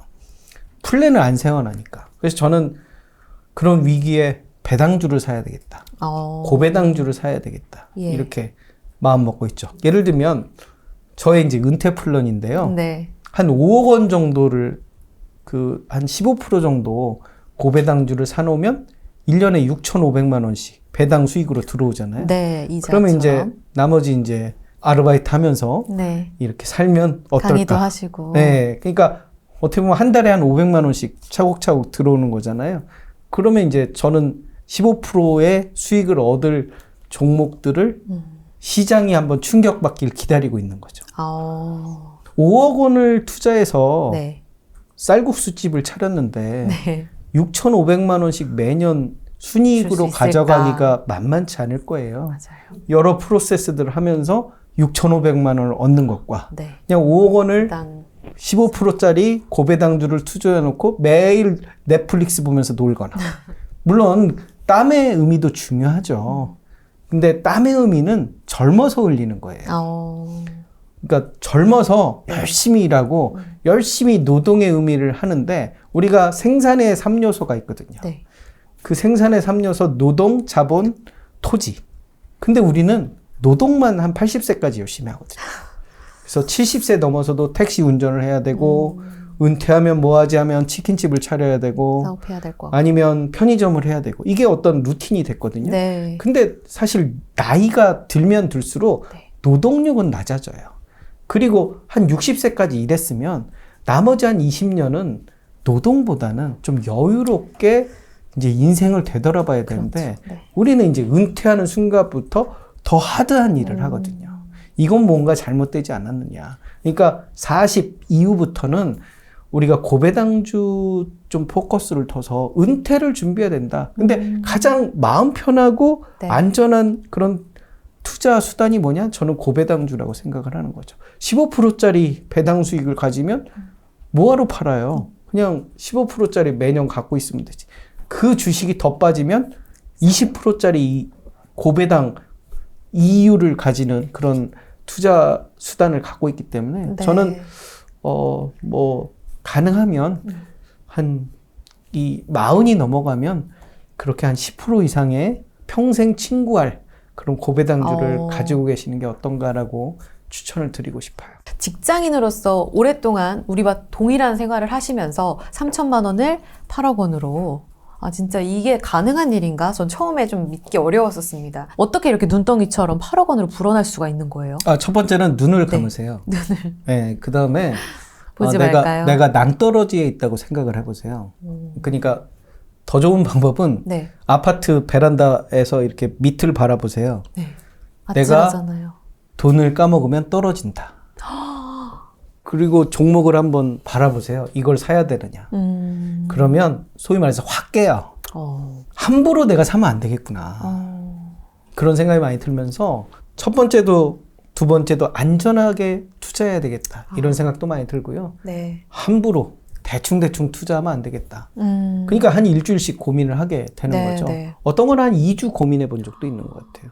뭔지 모르지만 찝찝해. 네. 그러면 투자를 좀 자제를 했고요. 네. 가장 중요한 건 또 원칙이에요. 내가 과연 이게 사는 게 맞는지. 네. 그러니까 내 생각이 있어야 되는데 한 투자하고 한 8년 동안은 내 생각이 없었어. 남의 생각만 가지고 투자했어. 그러니까 남이 좋대더라. 신문에서 좋대더라. 증권사에서 추천하더라. 네. 근데 그 증권사에서 추천한 거를 내가 사는 건 나잖아요. 네. 얘는 그냥 추천만 했는데 이걸 그냥 맹신하는 거예요. 떨어지면 친구 욕하고 남 그 다음에 남 탓하고 남 탓하는 게 정신건강상에는 좋긴 해요. 하지만 뭐 내 탓을 해본 적이 없는 거야. 증권사 욕하고 이런 일상이 반복되다 보니까 이 어그러져요. 투자라는 게 체계적이지 그렇죠. 않고. 네. 그래서 내 생각을 해야 되는데 가장 좋은 방법은 네. 노트를 하나 사는 거예요. 이런 노트를. 네. 이런 노트를 사서 거기다 써요. 내 생각을. 왜 세야 되지? 그래서 저는 이제 돌다리도 두들겨 봐야 된다고. 왜? 스스로 자문해 보는 거죠. 그렇죠. 왜? 계속 반문하는 거예요. 실수는 없을까? 실패는 안 할까? 그렇게 쓰다 보면 네. 나름의 원칙이 생겨요. 그리고 다른 종목들도 가져다가 비교도 해보고. 그게 이제 정리하다 보면 내 생각이 쌓이는 거고요. 두 번째 방법은 네. 저 같은 경우는 제 와이프를 설득해 봤어요. 지인을. 네, 이렇게 바로 해서 가까운 지인을. 야, 내가 이걸 사고 싶은데 너는 어떻게 어떤 생각해? 것 같아? 그러면 끄덕끄덕 하기도 하고 말도 안 된다고 하기도 하고 근데 일단 여기서 이제 설득당한 느낌이 있으면 뭔가 이건 괜찮다. 합리적인 이성적인 이슈가 되는 거예요. 예. 그렇게 해서 내가 사기 전에 생각이라는 걸 하게 되고 그래 나는 철학이라는 이 투자 철학이라는 게 있구나. 네. 이렇게 하면서 이제 투자를 하다 보니까 이게 이제 누적되잖아요. 그러다 보니까 종목을 되게 엄선해서 고르고 그리고 실수하면 내가 나름 합리적인 이유가 있으니까 네. 더 들어가게 되고. 손절이 아니라 그래서 부사는. 저의 투자 성공 방법은 네. 물타기다. 라고 이야기를 할 수 있을 것 같아요. 그러니까 물타기를 하는데 되게 미리 준비한 물타기인 거죠. 마치 떨어져 주기를 기다렸던 것처럼. 네. 그래서 한 번의 승부를 보지는 않았어요. 그래서 오히려 떨어지면 네. 너무 좋은 거예요. 싸게 살 수 있으니까. 지속적인 추가 매수로 인해서 매수 단가를 낮추고 네. 그러면서 수익을 내는. 그래서 결국 저도 몰랐는데 제 와이프도 제가 막 이렇게 한 종목들을 나름 또 저모르게 투자해서 사셨대요. 네. 그분도 100%씩 났더라고요. 네, 그래서 서로 네. 저도 이제 재미나네. 와이프한테 그 정도로 이제 불려놨는지 얘기를 안 했었고 네, 그러다 이제 집 살 때 알게 된 거죠. 그렇군요. 네. 그때 알게 된. 네, 그래서 이제 저희 집 서로의 수익률? 인테리어는 이제 와이프의 돈으로 네, 하게 됐죠. 축하드립니다. 그러면 처음에 이제 3천만 원으로 종목을 한 두세 개 정도 집중 투자하셨던 거예요? 지금 강조하신 게 신중한 첫 단추잖아요. 그렇죠. 최대한 안전하게 들어가자. 그렇죠. 종목을 선정해서 들어가서 이게 수익이 나기까지는 얼마나 정도 걸리셨어요? 제가 이제 그때 샀던 종목이 삼목 에스폼이라고요. 네, 그런 종목이 있었는데 이제 그 당시에 일감 몰아주기 이슈가 좀 있었어요. 그래서 에스폼이라는 회사의 이 거푸집, 네. 그 건설 현장에서 쓴 거푸집을 이렇게 이제 사용한 후에 뭐 내부 팔고 뭐 이러면서 약간의 그런 어떤 이슈들이 좀 있더라고요. 그래서 개별 이슈가. 그 이슈가 좀 개선이 되고 하면 기업 가치가 굉장히 좋을 거다. 그래서 뭐 나중에 그 회사가 네. 그 부분을 많이 해소를 했어요. 어떤 기업 가치 실제로. 개선. 그러면서 실적이 너무 좋아지는 거예요. 아. 그래서 그때 한 60% 정도 수익이 났었고요. 네. 뭐 그렇게 되다 보니까 그런 일들이 한 두세 번 이어지면서 종목이 눈덩이처럼 이제 수익이 불고 그렇죠. 재투자하면서 아. 예, 늘었고요. 그 이제 그 7년 만에 이제 8억 원이 됐는데 저희 회사가 이제 증권 유관기관에 있다 보니까 어떤 투자에 대한 이 내부 통제가 좀 강화되면서 네. 제가 8억 원을 굴릴 수 없는 상황이 되더라고요. 그래서 그때 이제 제약이 목동에 있죠. 네. 재건축 아파트를 부동산으로. 사고 그게 이제 운이 좋게 그 당시에 이제 한 10년 내에 최저가로 샀더라고요. 그러면서 그 목동에 이제 행복주택 이슈가 생기면서 네. 저렴하게 구입을 하게 되고 그게 이제 한 20몇 억까지 오르는 뭐 어떻게 보면 너무 잘 됐네요. 네, 공짜로 이제 집을 사게 된 어. 그런 셈이 되게 된 거죠. 최대한 종목을 압축해서 그러니까 너무너무 신중하게 들어가기 때문에 매매도 그럼 적을 것 같거든요. 아까 처음 시작하셨을 때는 매일매일 단타도 해보고 그러면서 심리도 무너지고 이런 이야기를 하셨잖아요. 그러면은 처음 사시고 나셔서 그 다음에 또 종목을 한두 개 이렇게 늘려가시면서 매매는 거의 1년에 한 어느 정도 하시는 거예요? 그때 보통 분기 정도 기다리니까요. 한 3개월에 하나 정도? 그러니까 한 3종목이니까 네. 따지고 보면 월 1회 정도 되는 것 같더라고요. 그러니까 월 3개월마다 이렇게 어떤 기대 수익 10%에서 20% 정도의 기대 수익이 나오면 네. 종목 교체를 했으니까요. 아. 그러니까 뭐 3개월에 한 10%? 근데 네. 뭐 한 달 기다렸는데 10%가 났다, 뭐 20%가 났다. 네. 그러면 좀 더 빠른 교체를 한 거고요. 그런 식으로 이렇게 하다 보니까 1년에 한 10번? 12번? 요즘 같은 경우에는 거의 매매를 안 하거든요. 네. 그래서 뭐 사고 그러니까 신규 매수 정도만 하는 거지. 예, 뭐 기존에 사둔 거는 좀 지키는. 그러다 보니까 1년에 요즘은 뭐 더 적어요? 분기에 한 번도 거래 안 하는 적도 있는 것 같고요. 예, 그래서 저는 이제 아까 말씀드렸듯이 배당주를 사두고 그 배당주가 좀 더 매력적인 기회를 지금 기다리는 예, 그런 상황이라서 네. 그리고 이제 실적 개선주도 네. 옛날에는 분기 실적을 바라봤다면 지금은 한 3년에서 5년 더 정도 길게. 후에 실적을 바라보기 때문에요. 좀 더 긴 호흡으로 이렇게 네. 시장을 바라보는 거죠. 그러니까 저는 매도보다는 네. 저점 매수만 노리고 있는 아. 예, 그런 어떤 하이에나 같은 존재인 거죠. 박앤세일만. 그러니까 떨어져라를 네. 속으로는 좀 외치는 아. 예, 그런 좀 역발상 투자자가 되고 있는 것 같고요. 네. 예, 그래서 시장의 급락을 오히려 즐기는 예, 그런 투자자가 돼서 공포감이 전혀 없어요. 시장이 망가졌는데 즐거워요. 싸게 사니까. 기다렸던 종목을 이제 월척을, 그러니까 옛날에는 이 돈으로 대방어를 샀다면 네. 이제는 참치를. 혼마구로를 살 수 있다는 그런 기대감이 있기 때문에 오히려 더 재미있는 그런 상황이 되는 거죠. 이게 준비가 되어 있기 때문에 하락을 즐기실 수 있다. 딱 이 말씀인 것 같아요. 종목을 계속해서 골라서 고르고 그 다음에 기회를 찾는 이 과정을 우리가 즐길 수 있어야 될 것 같아요. 보통은 직장인분들이 이제 9시 시작해서 3시 반에 끝나는 이 주식시장 안에서 매매를 할 수가 없기 때문에 그런 질문을 드렸거든요. 그런데 매도는 최소한으로 매수는 또 신중하게 이렇게 접근한다면 아마 직장인분들도 충분히 이 리밸런싱을 즐길 수 있지 않을까라는 생각을 해보게 됩니다. 저는 시세판을 좀 안 봤으면 좋겠어요. 한번 세보세요. 내가 시세판을 몇 번을 보는가. 하루에 몇 번 보는지. 제가 장담하건대 20번 이상 봐요. 이 네온 사인 같거든요. 네. 그러니까 사라 막 하는. 그래서 이게 절제가 안 돼요. 이게 막 변동. 시세판을 보면. 그래서 내가 세운 목표가 있으면 적게 봐야 돼요. 내가 산 종목들, 나의 주식 투자 이야기를 남과 공유를 안 했으면 좋겠어.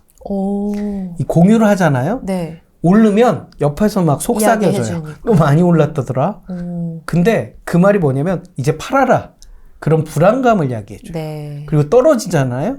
옆에서 자꾸 소위 말해서 깐죽대요. 야 떨어졌더라. 그러면 그거 받고 상처받아갖고 팔게 돼요. 그러니까 투자는 나 혼자 하는 거예요. 그래서 나 혼자 투자해서 한 60% 수익 나잖아요. 네. 그럼 화장실에 가서 혼자 소리 쾌재를 부르면 돼요. 지를까요? 네. 굳이 뭐 공유를 할 필요 없고, 그 다음에 돈 번 거 있으면 특히 회사에서 자랑하면 안 돼요. 아, 자랑하면 그게 시기로 돌아오고 질투로 돌아오고 쟤는 일도 안 하네 뭐 이런 이미지가 하기 때문에 그냥 투자하고 그 수익은 가족들하고 서로 스테이크 축하하는? 썰면서 네. 축하하고 그런 정도로 해야지, 굳이 투자를 이렇게 막 떠벌리고 다니거나 그러면 오히려 마이너스다.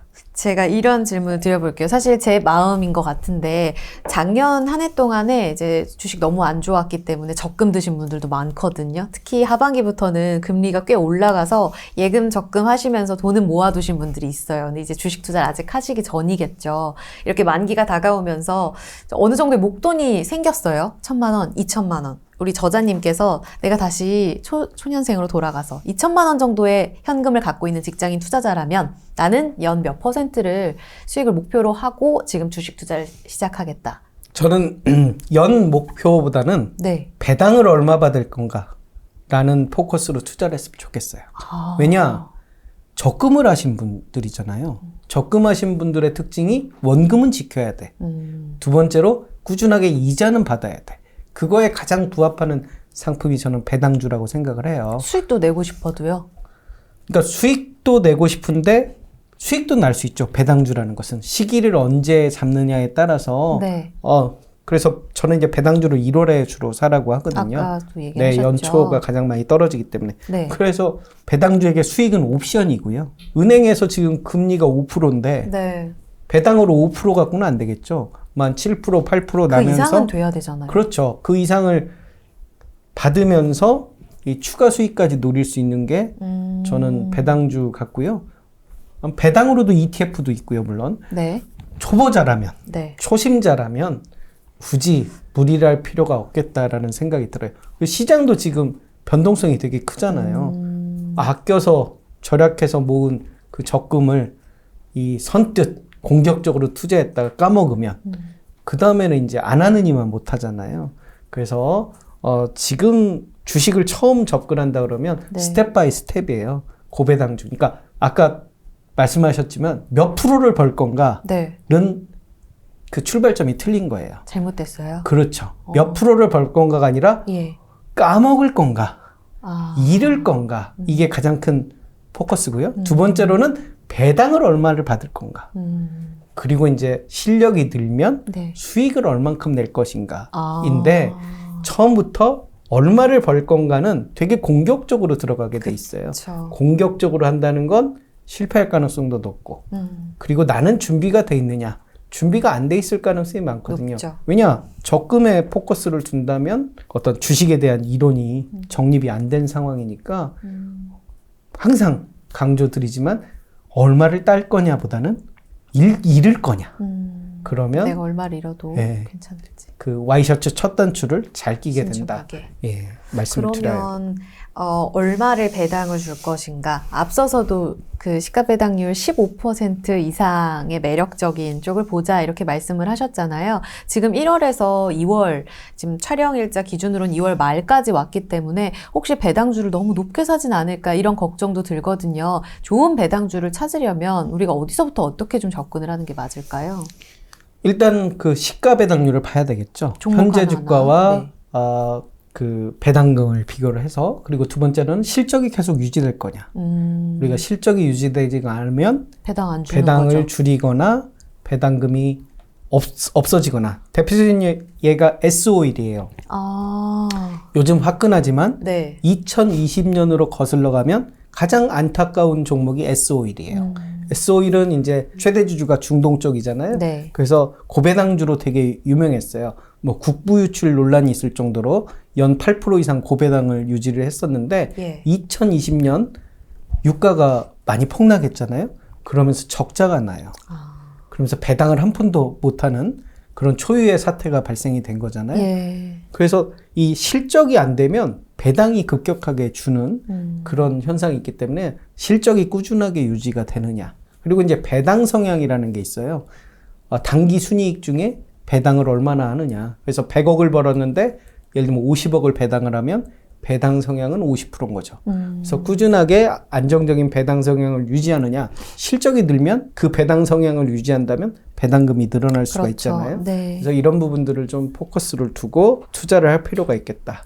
그래서 시가 배당률을 우리가 그 네이버 등 포털에 보면 다 배당금 한 3년 정도 추이는 다 나오거든요. 그거 보시고 실적이 어느 정도 나오는지, 네. 그리고 실적 앞으로 예측치는 어느 정도 되는지 그렇게 해서 시가 배당률을 좀 잡아보시면 되고요. 실적이 앞으로 좋아진다 그러면 배당도 더 늘어날 수 있어요. 그래서 확률이. 그런 종목들을 보통 배당 성장주라고 하거든요.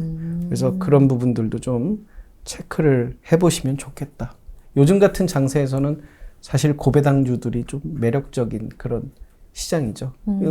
대표적인 게 은행주들이 상당히 고배당주로 인기를 끌었거든요. 근데 네. 최근 들어서 이제 이 은행의 성과급 이슈로 네. 예, 은행들이 이제 어떤 규제의 그 바운더리에 들어가서 올해 그 대손 충당금이라고 있어요. 네. 그 금리가 올라가면 이자를 납부 못하는 그런 사람들이 더 늘어날 수 있잖아요. 그래서 정부에서 이제 대손 충당금의 어떤 그 충당 규모를 좀 강화해라 이런 규제들도 있고요. 그다음에 이제 예대 마진이라고 했죠.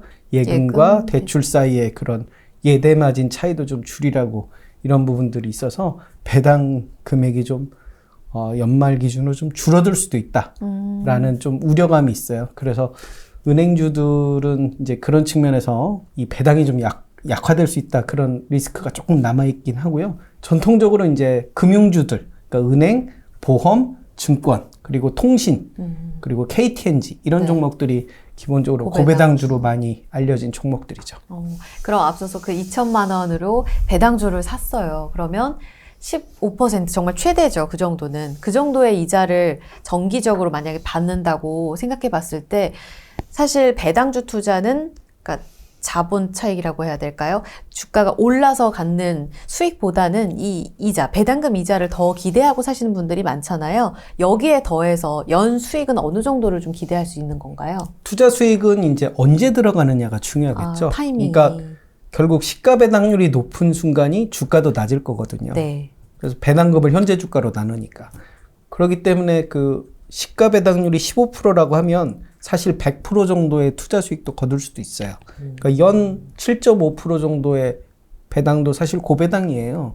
그래서 우리가 보통 고배당주 하면 5% 정도 이상을 고배당주라고 네. 하거든요. 리츠 같은 경우도 한 5, 6% 넘어가면 고배당이라고 얘기하거든요. 그래서 15%에 샀는데 네. 7.5%면 굉장한 고배당이죠. 예를 들면 2020년도에 우리가 코로나 사태로 인해서 증권주들이 많이 빠졌어요. 증권주는 이제 거래가 많아야 그만큼 수수료 수익이 나오고 네. 그걸로 이제 실적이 나오는 건데 예.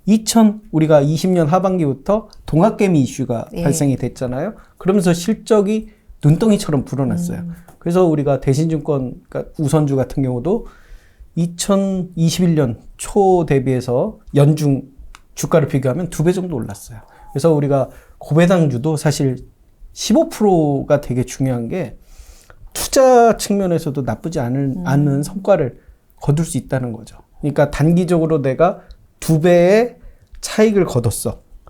그러면 단기 차익 측면에서 나쁘진 않아요. 그래서 그거를 이제 매도하고 차익 실현을 할 거냐, 아니면 15% 배당을 받을 거냐. 그는 본인이 이제 판단을 하시는 거죠. 장기적으로 나는 한 15% 정도의 고배당을 받을 거야. 이것도 뭐 나쁘지 않은 선택이고요. 2배 정도의 차익을 거뒀으니까 네. 또 다른 고배당주는 찾으면 돼.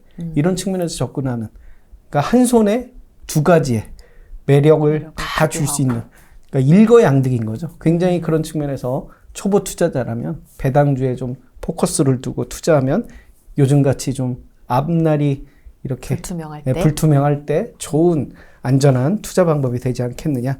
그리고 주가가 빠지면 빠질수록 더 살 수 있으니 너무 공포감 느끼지 않는 그런 투자가 될 수 있겠다 말씀을 드려요. 고배당주가 성장까지 한다면, 실적까지 좋다면 올해는 자본 차익까지 거둘 수 있는 그런 매력까지 갖고 있다. 그럼 그 종목들을 어떻게 골라내시는지 핵심적인 질문을 좀 드려볼게요. 최대한 리스크를 적게 하고 나에게 끊임없이 방문을 해가면서 종목을 찾는다라고 하셨는데 그 단계에 걸쳐서 아마 종목을 찾으실 것 같아요. 어떻게 찾으세요? 제 책에 이제 그 네. 그 종목 고르는 10단계. 이게 이제 그 노트에 필기하다가 대한민국 책에 그런 내용을 다룬 책들이 하나도 없더라고요. 그냥 용어 정의하고 그 다음에 차트가 잔뜩 그려져 있는데 저는 기본적으로 차트 분석을 맹신하진 않거든요. 네. 그래서 저는 이제 기업 가치에 좀 접근을 해야 되겠다. 그래서 네. 이 책에 이제 10단계 주식 공부 모의란성에 이제 10단계 방법이 있고요. 네. 이거를 시간 제한 때문에 다 설명드릴 수는 없고 핵심적으로 이야기를 하면 가장 중요한 게 실적이다. 이렇게 강조를 드리고 싶어요. 1편부터 우리가 3편까지 올 동안 제가 계속 강조하는 게 실적이에요. 그래서 단기 순손실인 기업은 일단 걸러내고 첫 번째에서 걸러내고 두 번째로는 이제 시가총액을 보는 거예요. 시가총액은 주식수와 주가의 곱셈. 그래서 우리가 LG전자하고 삼성전자를 보면 LG전자가 주가는 더 비싸요. 한 20만 원대. 네. 삼성전자는 뭐 7만 전자, 6만 전자 하잖아요. 그래서 주식 초보자분들은 LG전자가 더 비싸다고 생각을 해요. 근데 시가총액을 비교해 보면 LG전자가 한 20조 원대면 삼성전자는 300조 되거든요. 1위거죠, 우리나라. 그러면 1위. 시가총액은 삼성전자가 더 크다는 거죠. 네. 그래서 우리가 주가만을 너무 바라보지 말자. 시가총액이라는 거가 더 중요하다. 아파트가 평당 하나는 5천만 원이고 하나는 1,000만 원이에요. 네. 그럼 평당 5천만 원짜리가 비싼 것 같은데 5천만 원짜리는 10평이라는 거죠. 근데 평당 1,000만 원짜리는 100평이에요. 평당 1,000만 원짜리가 더 비싼 거거든요. 네. 평수가 더 많으니까. 네. 근데 우리는 주가만을 봐요. 그러니까 평당 5천만 원짜리가 평당 1,000만 원짜리보다 비쌀 것이다. 근데 주식수를 곱해보니 LG전자보다 삼성전자가 시가총액이 더 크더라. 그래서 시가총액을 두 번째 확인을 하고요. 그럼 시가총액이 크다는 거는 그만큼 덩치가 크고 안정적으로 움직인다? 이렇게 이해할 수도 있는 거예요? 그거보다는 이제 기업 가치가 크다는 거죠. 기업 가치가 크다. 네. 그러니까 시장에서의 그 기업을 바라보는 가치가 얘는 20조짜리야. 얘는 300조짜리야. 이거죠. 그러니까 300조짜리 기업이 훨씬 더 큰 기업이라는 거죠. 네. 기업 가치 자체가. 왜냐하면 주가 곱하기 주식수잖아요. 네. 그러니까 주가라는 건 시장에서 평가하는 그 기업의 어떤 주식의 가치예요. 거기에 주식수를 곱해서 온전한 기업의 가치가 나오는 거죠. 그래서 시가총액을 보는 거고요. 네. 세 번째로는 PER을 계산해요. PER, 주가 수익 비율 맞아요? 네네. 이게 의미하는 게 정확하게 뭔가요? 그러니까 이거는 우리가 1단계에서 단기 순이익을 받고요. 네. 2단계에서 시가총액을 받잖아요. 네. 1, 2단계를 나눠주는 거예요. 시가총액을 단기 순이익으로 나눠주는 거죠. 그러니까 시가총액이 1,000억이고 단기 순이익이 100억이면 PER은 10배인 거죠. 이게 의미하는 게 뭐예요? 100억을 벌잖아요. 네. 그러면 이 기업을 몇 년 동안 이익을 내야 이 기업을 살 수 있는가? 그러니까 100억을 10년 동안 모으면 이 기업을 사는 거예요. 시가총액이라는 게 그 기업의 온전한 가치잖아요. 네. 그 1,000억이라는 온전한 가치를 100억씩 10년을 벌면 되잖아요. 그런데 앞으로 이게 500억을 번대. 네. 그러면 이 기업의 온전한 가치를 2년이면 찾는 거잖아요. PER은 낮을수록 좋겠죠. 좋은 거예요. 네. 그러니까 현재 PER이 2차전지 기업 같은 경우는 100배가 넘는 경우도 많아요. 네네. 100배라면 100년을 기다려요. 그런데 3년 후, 뭐 2년 후의 실적을 보니까 PER이 20배, 30배거든요. 그러면 2년 후의 가치를 따지고 보면 그렇게 비싼 건 아니라는 결론에 도달한다는 거죠. 그러니까 테슬라도 마찬가지고, 네. 뭐 애플도 마찬가지고. 지금 당장의 기업 관점으로 봐서는 비쌀 수 있어요. 그렇지만 2년, 3년 후의 가치로 보면 저렴할 수 있기 때문에 그런 저렴한 기업을 사야 된다. 네. 적자면. 원금 회수가 안 되는 거죠. 그렇겠네요. 그렇기 때문에 적자 기업을 사서 네. 언제 내 평생 원금 회수가 안 되는 기업을 굳이 살 필요가 있겠느냐. 그리고 2년, 3년 후에도 PER이 100배인 그런 기업들을 과연 지금 투자하는 게 맞겠느냐. 이런 측면에서 네. 우리가 실적과 시가총액과 PER 연관관계를 보는 네. 거고요. 그러면은 실적에서는 올해 실적 말고 예상 실적으로 지금 3년 뒤까지 다 본 다음에 PER을 같이 보자. 이렇게 정리하면 되겠네요. 그렇죠. 실적 피크아웃. 아까 우리가 전편에서 시젠 이야기를 했잖아요. 네네. 안타깝긴 하지만 네. 이 실적이 계속 꺾이니까 그때 당시에는 회수 기간이 뭐 한 3년이었는데 3년. 2년 후 지나니까 회수 기간이 꺾여서. 30년이 됐어. 그러면 더 멀어졌잖아요. 네네. 더 멀어진 기업을 사놓고 이 내가 산 가격이 올 거라고 기대를 하는 건 어떤 요행수가 없는 한 쉽진 않은 상황이 되는 거죠. 그렇기 때문에 우리가 실적을 현재 기준으로 바라볼 게 아니라 미래. 그러니까 지금보다 덜 버는 애를 산 거잖아요. 네. 앞으로. 그러면 얘가 주가가 좋을 리가 없겠죠. 그런 측면에서 우리가 기업을 좀 바라봐야 되겠다라고 하고요. 네. 나머지 부분들은 이제 우리가 어떤 재무라든지 그다음에 내 생각이라든지 이런 부분들, 배당이라든지 이런 부분들을 한 1시간 정도면 돼요. 그래서 그 부분들을 좀 하루에 아니면 일주일에 한 번 정도 분석을 해보고 내 생각을 좀 가진 다음에 왜 투자해야 되는지, 이렇게 투자해서 잃는 건 아닌지 이런 부분들을 좀 보고 투자를 해야 되겠다라고 말씀을 드려요. 실적 확인, 그리고 시총 PER까지. 예시에 대해서도 좀 간략하게 여쭤봐야 될 것 같아요. 종목에 대해서 이게 항상 다 통하는 방법인가에 대해서 질문을 좀 드려보면. 그렇죠. 이거는 뭐 있을까요? 만고불변의 진리죠. 우리가 실적을 바라보면서 투자한다는 건, 우리가 전편에서 결혼 상대를 이야기했잖아요. 네. 특히 여자분들은 이 남자가 앞으로 얼만큼 이 현실적인 측면에서 돈을 벌어다 줄 건가. 이 부분이 되게 중요할 거예요. 그러니까 1, 2년 사는 것도 아니고, 그런 측면에서 바라볼 때 얼마나 잘 벌 것이냐. 그리고 얼마나 꾸준하게 벌 것이냐. 그리고 앞으로 성장성은 있는 것이냐. 이런 부분들을 본의 아니게 이 점검을 하잖아요. 본의 아니게. 예, 그런 것처럼 이 주식도 그렇게 점검을 해갈 필요가 있지 않겠느냐. 그래서 오늘 이 방송 보시고 우리가 1편에서 언급했던 2차전지 기업들 있잖아요. 네. 양극재 네. 기업들에 대해서 한번 체크를 해보시고 보시면 지금보다 한 1, 2년 후에 실적들을 한번 보시고 뭐 증권사 리서치 자료라든지요. 보시면 실적이 많이 늘 거예요. 아마 삼성전자 같은 경우도 올해보다 내년, 내후년 어떤 실적 예측치들이 더 올라가 있을 거예요. 네. 그러니까 그런 실적 기준으로 해서 한번 PER도 개선해 보고요. 적정하게 내가 투자 원금을 회수할 수 있는 것인가. 네. 기업이 너무 버블은 아닌가. 이런 측면에서 네. 그러니까 버블 주식을 사면 그만큼 내가 리스크를 더 안고 가는 거예요. 그거는 플랜 B가 있는 거죠. 네. 지금 올랐지만 떨어질 거다. 가능성이 있는. 가능성이 있다라는 전제하에 네. 이제 들어가고 추가 매수 전략이 있는 거지. 버블 주식을 몰빵해 가지고 앞으로 더 좋을 거야. 근데 그 근거가 있어야 되잖아요. 그렇죠. 그 근거는 내가 찾는 노력이 좀 더 필요한 부분이죠. 5월 초에 책이 나와요. 책이 예고로. 2권 정도 나오기 때문에 네. 그때 한번 더 찾아뵙고 좀 더 진일보한 내용으로 여러분들께 깊이 있는 내용을 전달할 수 있다 이렇게 생각을 하고요. 제 이제 밈이 됐는데요. 고맙다. 네, 오히려 좋아. 고맙다. 이렇게 말씀을 드리는데 한번 뒤집어 봐서 오히려 내가 손해봤을 때 저점 매수의 기회다라고 생각을 해서 역발상. 엔비디아도 아까 우리가 이야기했지만 몇 달 전에 계속 주가가 내리니까 그렇죠. 대부분 손절매 많이 하셨잖아요.